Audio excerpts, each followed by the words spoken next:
Happy Saturday. Welcome. Thank you so much for joining us. We're going to give it a couple of minutes for folks to get settled in. I'm sure you all just had lunch, or maybe you're in the process of having lunch. Either way, we know it's a Saturday afternoon, and we are so appreciative of you all joining us. Thank you so much for uh, taking some time out of your weekend to spend the afternoon with us. Um, we very much appreciate it. Uh, just to let everybody know, we are recording this presentation. We are recording this town hall. Part of why we do that is because folks would like to maybe reference this at a later time. You'll also note that the chat is disabled here. However, should you have questions, I encourage you to use the Q&A button at the bottom here of your screen. If you're using your mobile phone, you might have to scroll a little bit to find it. That is a really good way to ask us questions in advance. Sometimes we have staff here available who will be responding in text, but we will also have allocated time at the end of our presentation to do a verbal Q&A. Should you require Spanish interpretation, we have Victor here. Thank you, Victor, for joining us. To do that, once more, you require interpretation services, just press the button at the bottom of the screen. We also have captions that are available should you require it. Sometimes I like to hear and or see those things happen at the same time, so consider using captions. Let's see. In a moment, we will get started, but we want to thank everyone again for being here. My name is Daniel McCardle Jaimes. I use he, him pronouns. I am on the City of Portland transition team, specifically the communications manager there. We are so grateful and appreciative of all of you joining us on this surprisingly sunny Saturday afternoon. Thank you for deciding to spend with us. I'm going to go ahead and get started here because I noticed that we've had less folks sort of joining us. So maybe we can advance the slide, please. So I'm in the process of doing the welcome. So welcome. One of the things that we will go into in just a moment is explain the difference between the City of Portland's role as well as Multnomah County's role. Both agencies are here on this town hall. We will also spend a lot of time going through what ranked choice voting is and how it works. We will also have a mock election in which we will show you how to fill out your ballot here and how results are sort of known. It's a very, very cool tool, and we look forward to sharing that with you. And then, as I shared, we are going to have some time at the end to do Q&A. So next slide, please. And with that, I'm going to welcome our first guest who will decloak in just a moment. And she can talk a little bit more about the differences between the Multnomah County Elections Division and the City of Portland's Elections Office. So, Leah, welcome. Thank you, Daniel, and welcome to everyone here. My name is Leah Benson. I use she and they pronouns. I'm the Ranked Choice Voting Project Manager with Multnomah County Elections. So before we get into talking more about ranked choice voting, I just want to give an overview of the different roles of the players here. I'm here on behalf of Multnomah County Elections because we work really closely in collaboration with the City of Portland to put on elections for Portland candidates. So the way that it works is that the City of Portland Elections Office does things like this, like provides great voter education opportunities for Portlanders. They qualify candidates to get onto the ballot, do financial regulation of campaign finance, and help with the certification of election results. The county kind of takes it from there. So at the County Elections Office, we administer elections for every single city within county limits, which includes the city of Portland. So we do the voter education, put out the voters pamphlet, help with voter education, and then design, mail, receive, tabulate, and then report on results for elections. So I'm here today in support of City of Portland to make sure that people understand how ranked choice voting works, and also to make sure that you get the information about what happens with your ballot after you fill it out and send it in. So thank you for being here today. I'm looking forward to talking to you all more in a little bit, but with that, I'll pass it along.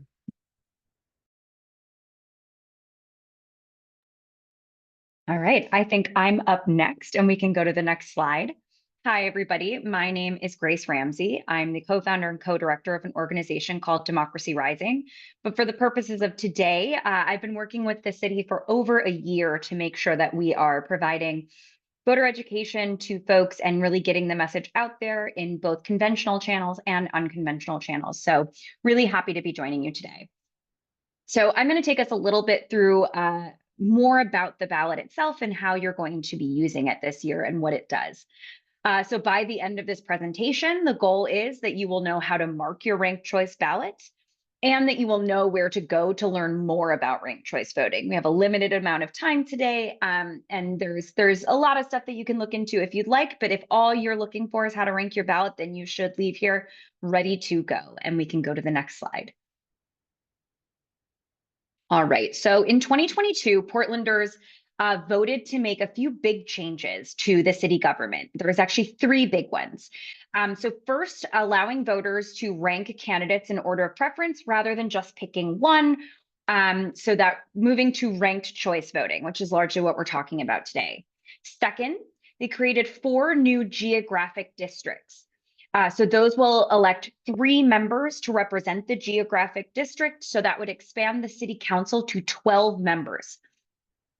Third, and the final change is we will change from the current form of government, which is a commission form of government, where the city council runs agencies and makes policy and does all of that. Whereas now we will have a city council that focuses just on setting policy, and then the mayor will be elected citywide to run day-to-day operations, and they'll have the help of a professional city manager or city administrator, sorry. So our hope is that the changes mean that the government is able to be more responsive to folks and better represent everyone. So they want to be effective, accountable, and representative of every area of the city. We can move to the next slide. All right, so let's get into ranked choice voting, which is, I'm sure, why most of you are here. So what is ranked choice voting? It's kind of in the name. To vote, you rank your choices. So instead of just looking at a list of candidates and having to pick one, you're able to look at that list and say, okay, who is my favorite candidate? All right, well, if for some reason I can't have my favorite candidate, who's my next best choice, right? So you can rank as many or as few of the candidates as you'd like, up to 6. You are not required to rank all 6. You can rank one and leave it if you'd like to. That is totally up to you as a voter. But one thing that I just said a little bit before, but I want to reiterate, is that I like to think of those second, third, fourth, and so on choices as sort of backups. And so you use those, your vote is going to do as much as possible to elect your first choice candidate. But in the case that they're no longer in the race, either because they were eliminated or in the case of your city council, they've already been elected, those backup choices can make sure that you get the representation that you want out of this election. You can help elect people to office. The way I like to think about it is your first choice is the candidate you love, second choice is the candidate you like, third choice is the candidate you like a little less, so on and so forth. One thing to be super clear about is we are only encouraging voters to rank candidates that they would be comfortable supporting for office. Because your ballot's job is to do as much as it can to get you representation, ranking someone that you don't like on your ballot, you don't want to give them the chance of having earned some support from your ballot. So those are some of our key recommendations. The other thing that ranked choice voting does, you may have noticed or not noticed, is it gets rid of the need for primaries. So you will have noticed there were county election primaries and state election primaries this year, but there were not city primaries this year. So instead of narrowing the field earlier in the year, we make sure that all of the candidates are running when the most voters are going to show up in the general election on November 5th. or the last day, I would say, is on November 5th. And so that's a slight difference as well, is we don't have that sort of winnowing process earlier in the year with a primary, and voters are able to rank their choices. We can head to the next slide. All right, so you can see here we have a sample ballot, and the 4 points on the right are kind of our key guiding stars when you're ranking your ballot. So step by step, we're going to go through how you would fill this out. So I think of working in this ballot left to right. So on the left side, we see our candidates listed. And then as we go to the right, we see our different choices or rankings. So I'm going to go on the left side and pick my favorite candidate. Let's say my lucky number has always been 6. So I'm going to pick candidate 6 as my first choice. Now, one thing to note, as you see that top point on the right side, is you are going to mark 1 choice per column, just 1. So 1 first choice. Now, you don't have to use all of those rankings, as I said, but I would like to make sure I have a backup choice on my ballot. So then I'm going to look at the candidates and I'm going to rank my second choice. Okay. All right, second choice is candidate 1, and then I can keep going from there throughout my rankings. So one thing to note is that my 5th choice is a write-in candidate. So if you are going to use or write down a write-in candidate for one of your choices, that you are more than welcome to do so. You will have write-ins. That has not changed with ranked choice voting. But you want to make sure that writing the candidate's name in the candidate line or that column is not enough. You have to write down their name and you have to fill in the bubble for that candidate to indicate that they are one of your choices. So those are the keys. You mark 1 first choice, 1 second choice, 1 third choice, and so on, as many or as few as you wish, knowing that ranking a second, third, fourth, fifth, or 6th choice does not hurt the chances of your favorite candidate or your first choice, right? Your vote is going to work as hard as possible to elect your first choice candidate. And the only time that those backup choices will come into play is if either your first choice candidate is out of the race altogether, they were eliminated, or if they're elected and you may have a small portion of your vote go to help your next choice just in city council races. So no matter how many rankings you use, ranking those backup choices will never hurt your first choice. Let's talk about some tips we have for how to fill out the ballot now. We can go to the next slide. All right, so the yellow circles on the left are highlighting what is a ballot error. And I want to say one thing at the top here. This is called an overvote. That's how this is referred to. And it's actually the most common error in any kind of election, regardless of ranked choice voting. But I do want to recognize that we are electing more than one person in some of these races. But it's really key that you rank 1 first choice, 1 second choice, and so on. The good news, even if somebody does happen to make this mistake, is we will not toss out their ballot in this situation. But we do have to be clear where we understand the voter's intent versus where we don't. So because this voter ranked 4 candidates for their first choice, we can't necessarily say, oh, they ranked these 4, but we think they really meant this candidate. Or we can't split up their vote into 4 little pieces and just give a little bit to each of those candidates. Because we can't determine the voter's intent here because they don't have 1 first choice, we would have to ignore that ranking, right? So we would skip over that first rank, and then we would go to the next choice that they had on their ballot. So you can see here, that's candidate C. So if you ranked a ballot this way, we would not be able to count this first choice, but what would basically happen is candidate C would become your first choice, candidate D would become your second choice, candidate E would become your third choice, and candidate F would become your 4th choice, right? So we would just shift those over. So while this is an error, it doesn't mean this ballot can't be counted, but we always want to make sure that voters can have their ballots counted in the way that they intended. We can go to the next slide. All right, so here is another example of something that's maybe not an error per se, but we always want to make sure voters are making informed decisions when they're filling out their ballots. So this voter really likes candidate A, and that's great. But as I said before, your vote is going to do everything possible to help elect your first choice candidate, and ranking backup choices doesn't hurt your first choice. But what this voter did is they ranked the same candidate more than once. They ranked candidate A for their first 3 choices. Now, this ballot on the first choice will do exactly what this voter intended. It will count for candidate A. But if candidate A is no longer in the race and we go to look at their second choice, it's the same candidate who is no longer in the race, and the same for rank 3. Now, I get that because this system is different, some folks may think if I give this candidate my first 3 rankings, it gives them 3 votes. But I really want to make it clear that that is not how ranked choice voting works. Your ballot, you have 1 vote, and it will count for 1 candidate until that they are no longer in the race, and that is the only time that we will look at your backup choices. So a voter can cast their ballot this way. It will count for candidate A, but it is the same thing as ranking candidate A as their first choice, candidate F as their second choice, candidate G as their third choice, and candidate H as their fourth choice.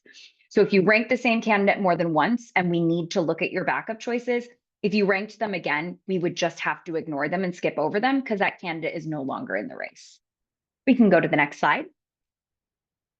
All right, so how is the winner determined? This is really the thing that makes ranked choice voting different. Other than the different experience for voters, this is how it's different and how we find our winners, right? So in a ranked choice voting election, the number of votes the candidate needs to be elected is determined by the number of seats that we're electing. So let's start with talking about our citywide races. So let's say it's for mayor. There is 1 mayor that represents the entire city. So we are electing 1 seat.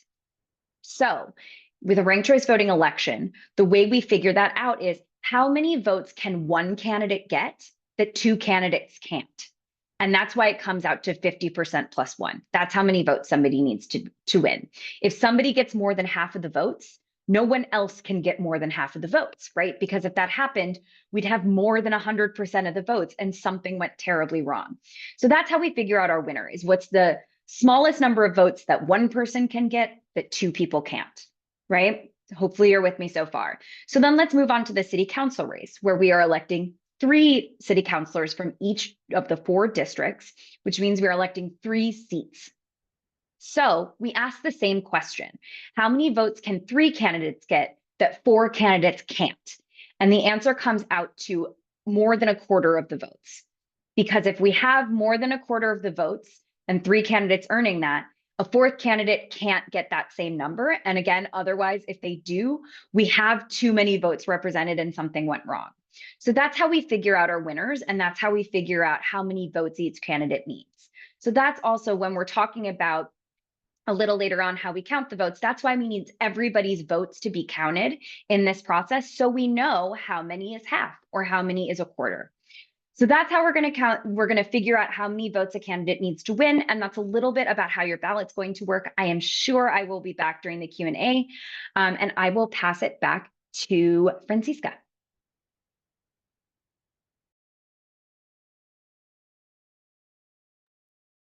Hi everyone, Francisca Garcia here. I use she, her, ella pronouns, and I'm going to walk you really quickly through a mock election. So let me get my,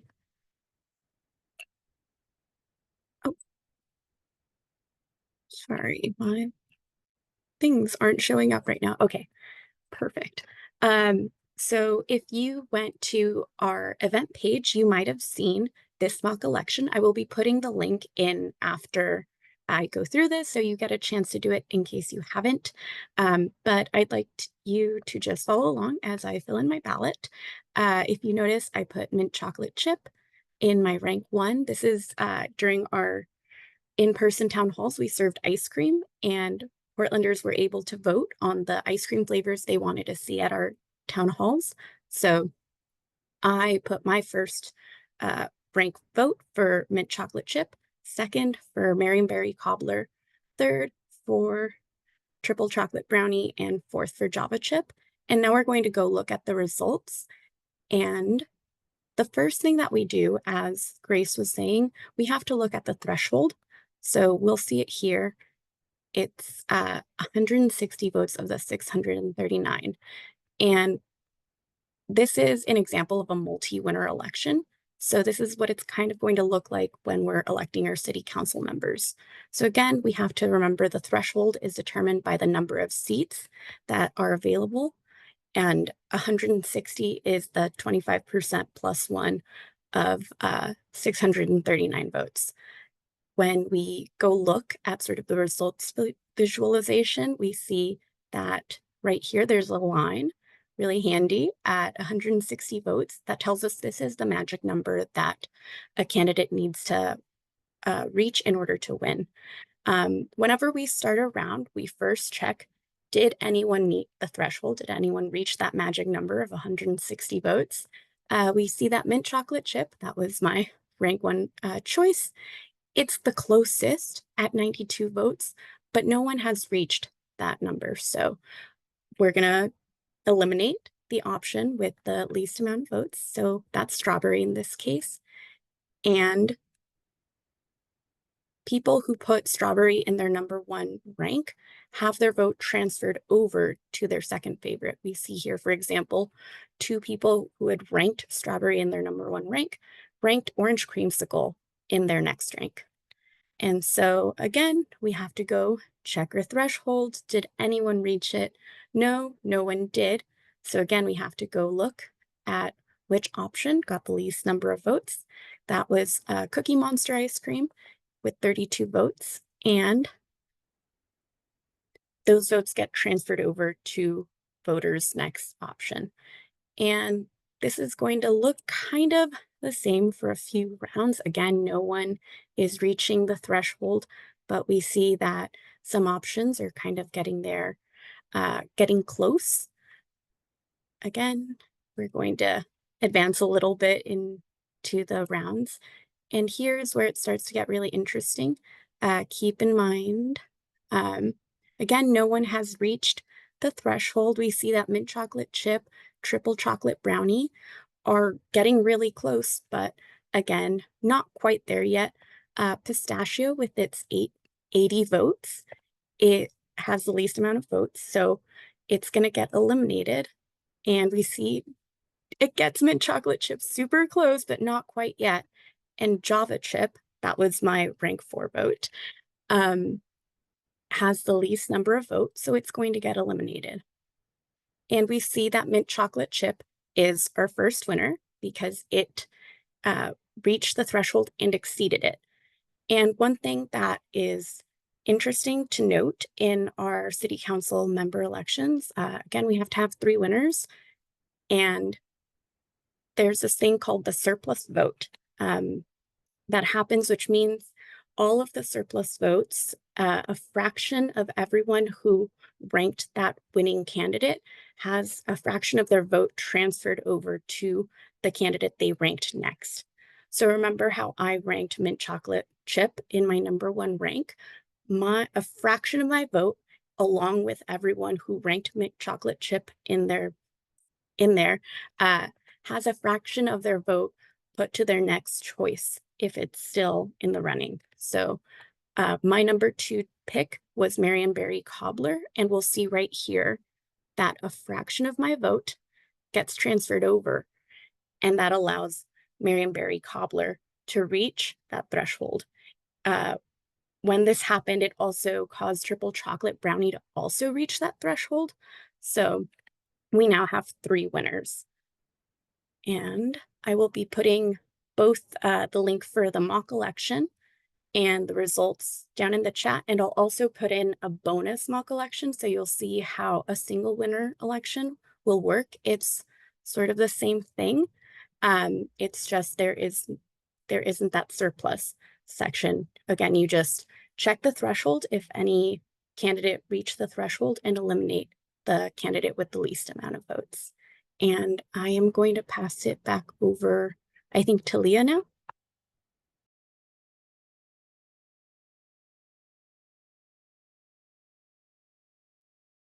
Thank you, Francisca. Okay, that part was fascinating, seeing how it's tabulated, how we figure out what the results are. And I have great news, which is that we are ready to do that. As voters, what you all need to focus on is filling out your ballots. Remembering the tips that Grace gave you before for how to fill out your ballot to make sure that your choices are expressed on the ballots, and so we know how to read them. After you have filled out your ballot, which a lot of people probably have them in hand at this point, have opened it up to see that there's some great information from the City of Portland how to fill it out. Hopefully you get out your blue or black pen and fill in those ovals however you see fit. And then When you're ready and done filling it out, what you're going to do is bring it back to us by either dropping it in an official ballot drop box, by bringing it to a Multnomah County library, by putting it in the mail, where it must be postmarked by the end of the day on Tuesday, November 5th, or by bringing it to an election office. Once it comes to us, we go through a very rigorous and regulated process with the ballot to make sure that we're matching every single ballot we receive with a signature on the envelope and that we're verifying that it belongs to the correct person. After that, we sort everything out to get them ready to be counted. And we send them up to our scanning room where we scan the ballots using a software that was developed specifically for Multnomah County to be able to develop ranked choice voting contests for the city of Portland. That's gone through an incredibly rigorous testing process at a federal and state level, not to mention all of the testing that we've done multiple times within our own office. If you have any questions about the process, about filling out your ballot, about anything elections related, I want you to know that you can always reach out to the elections division. You can call us at 503-988-8683.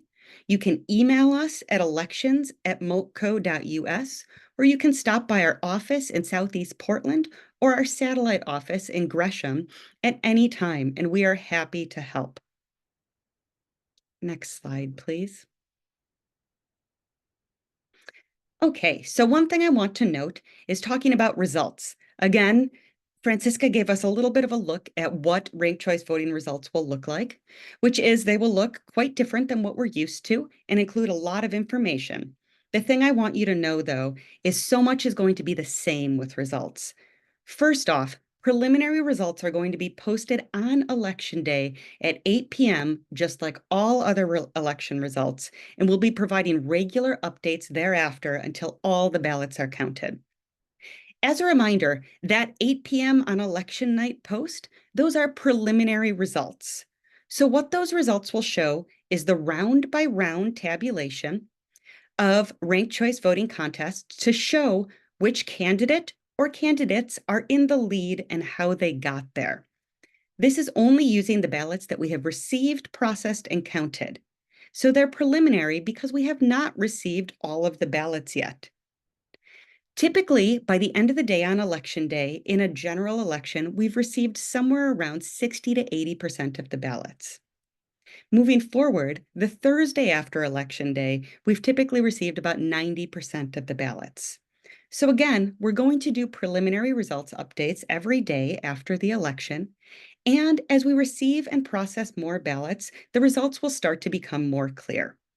So the key things to remember here is we will be releasing round by round results at 8 p.m. on election night. So you'll be able to see who's in the lead and how they got there based on the ballots we've received and counted. And these results are preliminary. We will continue to release more updates as we receive, process, and count more ballots. The final thing to note is that the sole source of information for election results for the city of Portland is going to be multnomahvotes.gov.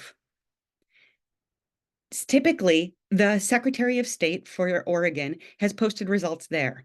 However, their site is not yet quite configured to report on ranked choice voting contests. So if you want to see the results, again, come to multnomahvotes.gov, and we will have all of the results in a bunch of different formats so that people can digest them at different levels of information and see different visualizations to understand them.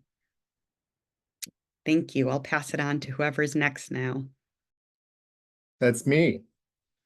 Well, thank you to all of our presenters. We ended on time, but I did promise you a question and answer component. And Leah, don't go anywhere yet because you have the next slide after. Before we get into Q&A, special thanks to Carol, Barbara, and Jonathan for already asking questions within the Q&A function here in the Zoom. I encourage you to go ahead and type in your question, and we will go ahead and have one of our experts here respond to it more directly in an oral setting. Next slide, and then we'll have Leah talk about the websites, and then I'll go into Q&A.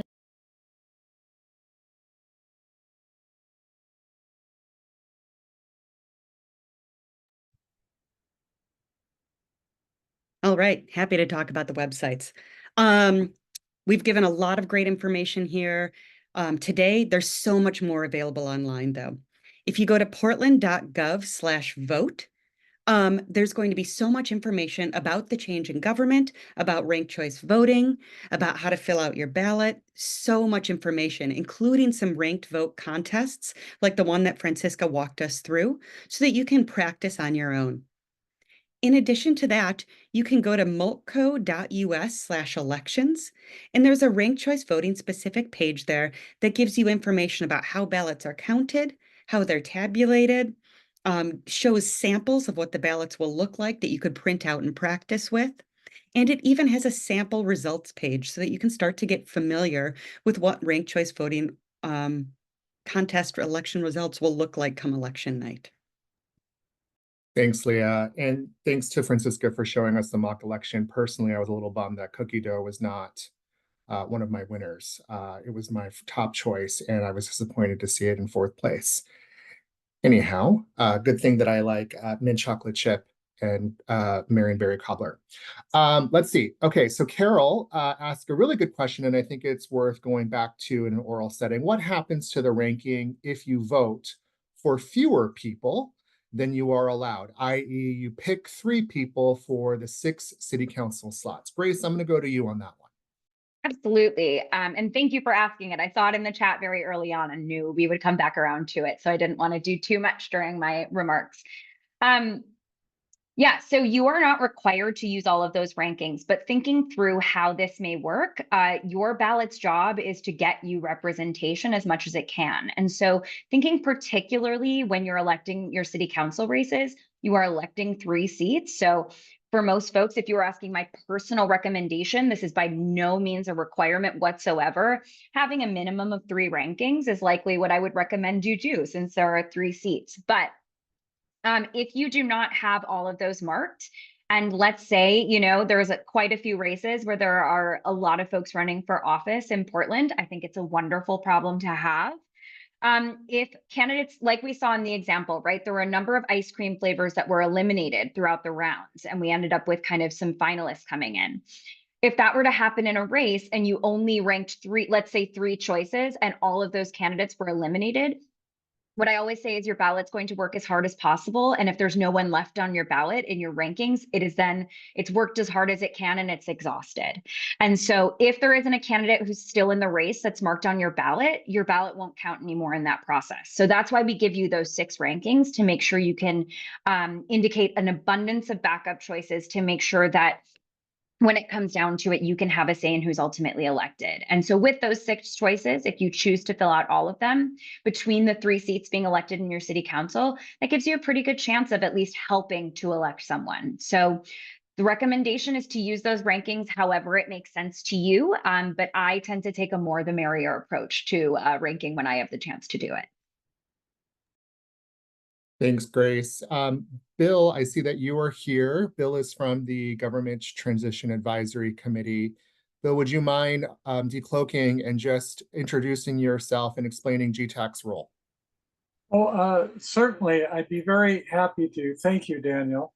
I'm unable to start my video, but that's fine.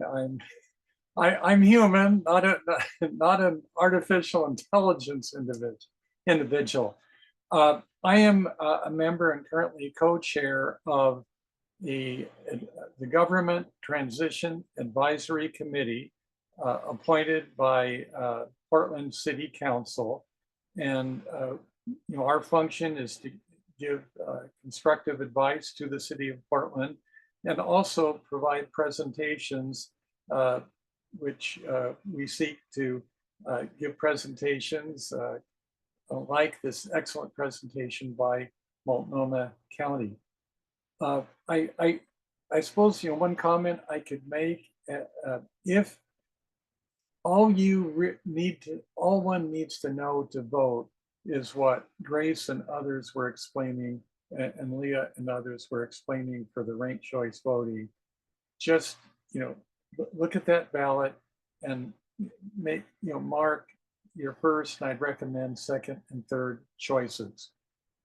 One requirement, it does ask one to familiarize oneself with more than one candidate. But in case that concept or anticipation might seem overwhelming, I'd recommend taking a short period of time, like 15 minutes, 30 minutes, to look at the candidates, and then set it aside. And the next day or later in the day, take another 15 to 30 minutes. So it doesn't, one is not trying to do it all in one sitting. But thank you very much, and thank you all of you for this excellent presentation. Thanks, Bill, and thanks for reminding us why voting by mail is a great method. Barbara, I'm going to go to your question here, and Grace, I think you're the best person to answer it. And Jamie, maybe you're able to get to this slide. I think this is in regards to what happens when something is ignored. And so Barbara's question is, in the ignored, why was a fourth choice allocated? It does not appear the voter included it originally. I think this is on the one where somebody ranked the same candidate more than once, and I think I misspoke, but let's do it again, because if I misspoke, I definitely want to correct that.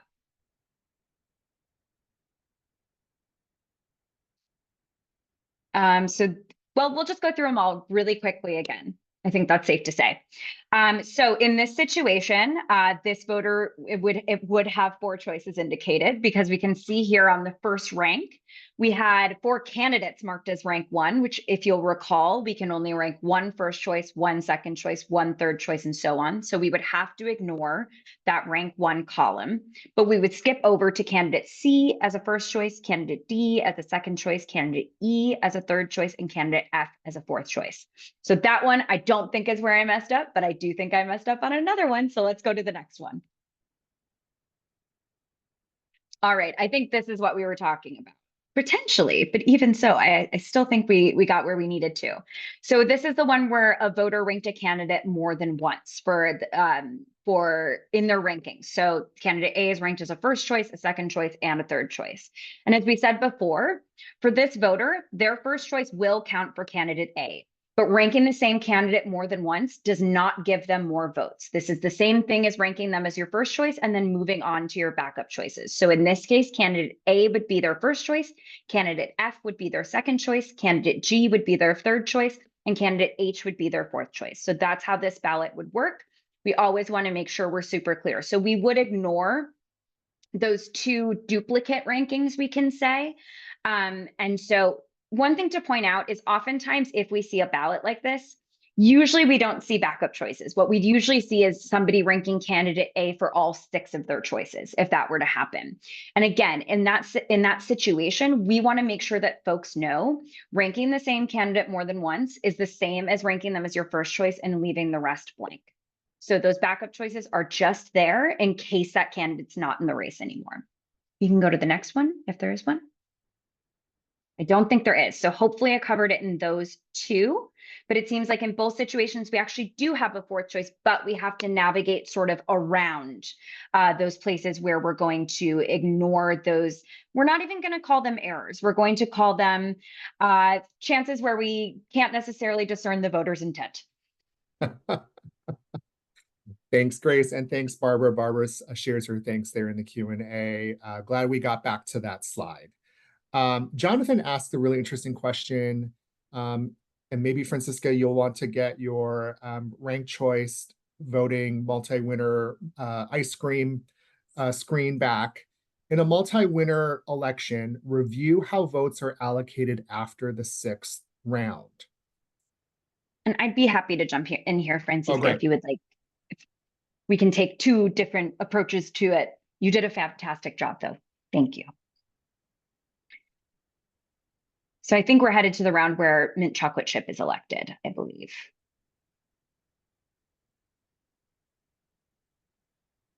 Okay, it might be 9, but I have a feeling this might be where the interesting things happen.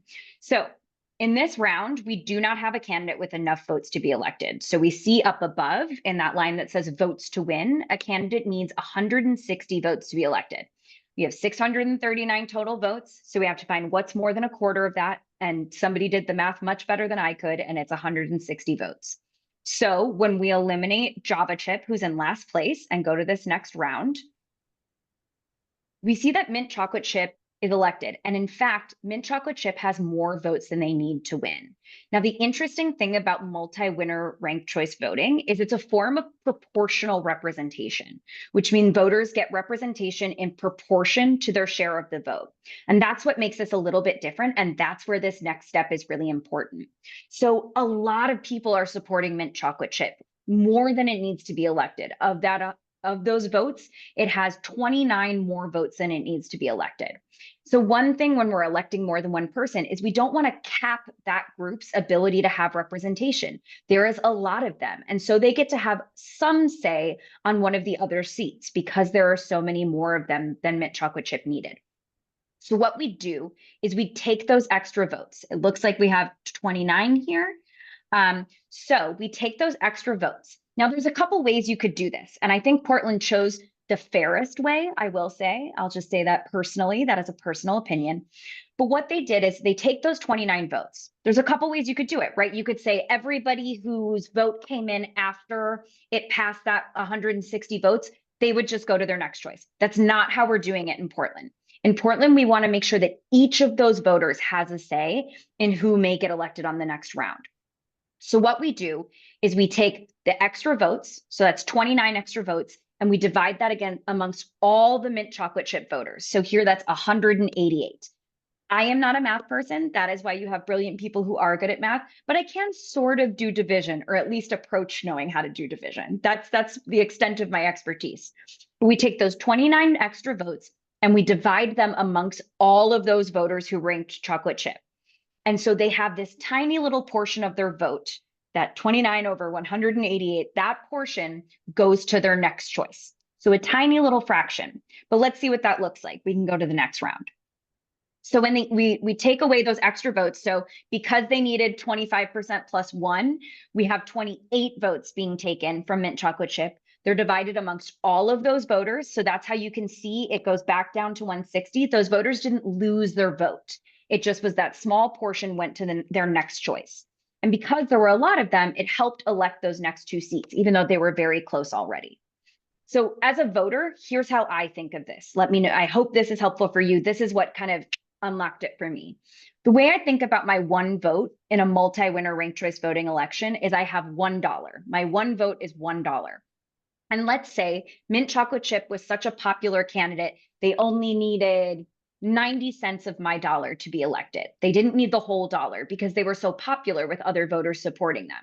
And so in that case, because this is a proportional system and I get as much representation as the group that I'm with is able to earn, I get to spend that other 10 cents on my next choice candidate. So it's not my whole dollar, it's just a small portion of it, but it can go to help somebody else because my 90 cents helped elect my first choice.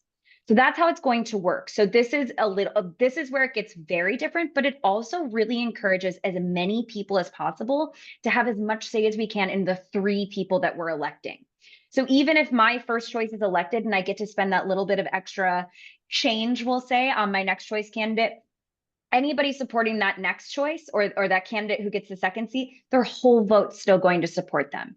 So this is just making sure as many voters are represented and that the candidates that are winning represent as many as 75% and more of the voters is the goal here. So I hope that was helpful.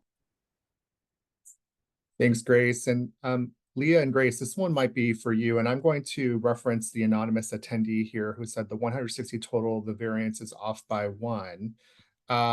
Because math is complicated, maybe Leah or Grace, can you speak to that a little bit? Like, how do we sort of, I'm sure there's a mathematician of some sort that's involved in this process. Can you speak to that? I'm happy to tackle this one. I think what this person may be referring to is when we talk about the threshold in a multi-winner contest, we're looking for 25% plus 1 vote, or over 25%. Ranked vote, the software that we're using is wonderful for helping people to learn how to vote using a ranked choice style ballot, but it is not as precise in its results reporting as as we will be. So what happened here is they took the total number of votes divided by 4. And what it is it's 159.75. So if ranked vote was to very precisely say what the threshold would be, it would have been 160.75. But my guess is what they do is they just truncate it down to the whole number. So that's why it's a little bit off. Okay. This is Math why is not my having Leah's specialty. in the world is the Yeah, greatest. thank you so much, Leah. Like she just, I don't know what she did there, but wow. And thank you to the anonymous attendee. They're expressing their appreciation and thanks. Leah, don't go away. Holly has a question for you. In case of a demand for a recount, what is that procedure and process?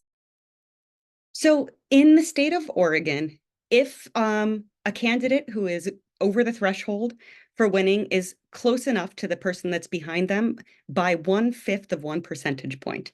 As a decimal, just so we can picture what that means, it's 0.002. So it's very close. So if that happens in election results, state of Oregon law says that we have to have an automatic recount. And when a recount happens, it must be done by hand, which is a complicated process. With ranked choice voting, though, we're ready for it. This is not a scenario that happens often, but we wanted to be ready for any potential eventuality. And so we drafted a hand recount procedure for both single winner and multi-winner ranked choice elections, which we tested out this summer. Thank you to Grace and Francisca and Jennifer and others for being volunteers and helping us test this out. So we were able to do a run through of what it's going to look like should we need to recount a contest. It's a complicated procedure that requires a lot of organization and many people, but it's something that we're ready to do should we need to. And from a volunteer perspective, it was fun. All right, thanks so much. I'm not seeing any more questions here in the Q&A section, but Grace, or excuse me, Leah, you sparked a question for me, which is regarding preliminary results. Are they going to look similar to what Francisca was sort of sharing as it relates to candidates sort of being eliminated? Is that what we're maybe expecting when it comes to preliminary results and reporting? It's a great question. And Francisca, if you wouldn't mind, as I'm talking, if you could reshare that link to the sample results page, maybe it'd be useful for folks to have a visual while I describe this. Would it be So- helpful if I share? I have the screen with it here too, so I can Yes, do that. I would love that. And I'll walk people through what it's actually going to look like. Okay, so can you go back to the home page for it that has, yes, this one here. Okay, so on election night at 8 p.m., this is an example of what you're going to see. So Francisca, would you mind scrolling down in this page a little bit so we can see the bar chart? So this bar chart here is really similar to what you saw in that ranked vote contest. So similar to that, we're going to walk you through round by round to show how candidates took the lead and how they got there. When you come to this page, it's always going to land on the final round. The reason is we want people to be able to quickly see a snapshot of which 3 candidates in the case of the city council contest, or 1 candidate in the case of mayor and auditor, is leading currently. If you want to see how they got there, you can click the arrows up there to go from round to round to see how votes were transferred from the beginning all the way to the final round. And then, Francisca, I'm going to have you scroll up a little bit again. And our goal here is to be as transparent with the data as possible and give people tons of information. So that bar chart, I think, is the nicest visual to get a quick snapshot of who's in the lead in those preliminary results. But if you want more detail, let's go to the simplified report first. Can you click HTML under simplified report? Excellent. Okay, so this is like that round by round bar chart, but it's one level more of detail. So this shows you all of the rounds and the percentage of votes and number of votes for each round. Scrolling over, it takes you all the way through the final round, again, to show you who was eliminated in each round, how votes were transferred, and who is in the lead and how they got there. So you can see here, Barry Brown crossed the threshold in round 21, Candace Carson in round 22, and Alicia Ali, I believe it's in round 24. I've stared at these sample results a lot, y'all. Okay, let's go back one more time. to that main page, and I'll show you the final result report format that you'll see. So then let's go to the detailed report, and you can click HTML there as well. So this is the full meal deal. This is all of the numbers that go into the tabulation process. This looks like quite a large spreadsheet, and it's going to give you all the details of exactly how votes were transferred down to 4 decimal points for those surplus transfers, to give you all the information throughout the entire thing. Again, all 3 of these reports say the same information, just with different levels of granularity. One thing that I really like about this detailed report is if you continue scrolling down, after seeing the how votes were counted round by round, you're going to get to 3 tables down below.